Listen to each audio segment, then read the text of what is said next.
Liturgy is the work of the community of the faithful. It is how we come together to give praise and glory to God. We come together regularly to remind us that we are saved not alone, but together, that this is a communal work, because our God is a communal God. For this reason, the highest form of liturgy is the Eucharist. It is the Eucharist that we learn how we're to live our life. All great theology, all great belief systems, and the world's greatest religions can always be summarized in just a few sentences. We get lost when we try and wrestle with the complexity and make sense of it all at once. It doesn't work. So the Church in its wisdom throughout the centuries has given us wonderful ways of summarizing what's most important. Sometimes it's summarized, for example, in particular Catholic practices.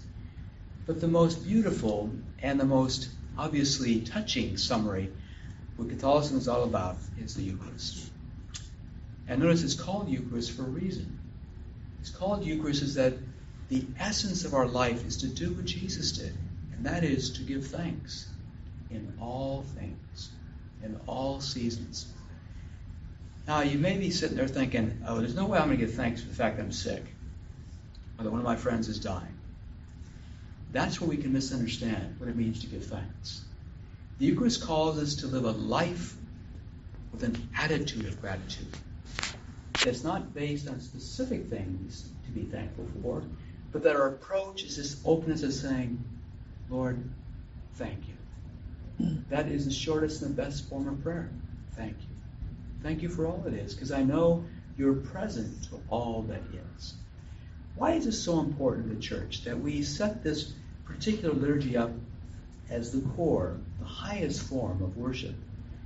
Because when we are living authentically a life of gratitude, then the two most important expressions of the Christ mystery are made evident in our lives.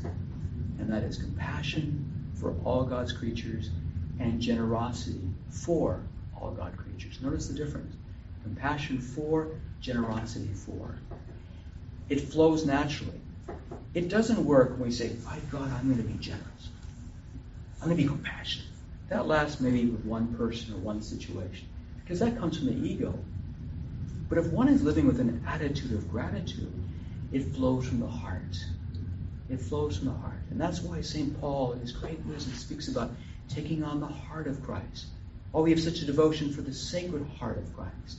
Because it's a powerful metaphor that this is how we come back to the core mystery of living with gratitude. Gratitude then says so clearly and humbly that this is what I believe in. Because you don't need to say anything, they can see it.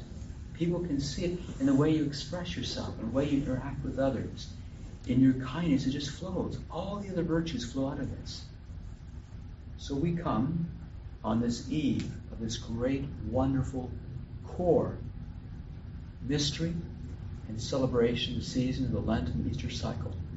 Hopefully we come with this real sense of gratitude that God is with us in the many dyings and risings of our life, so that we can be effective witnesses of how to live our lives as faith-filled human beings.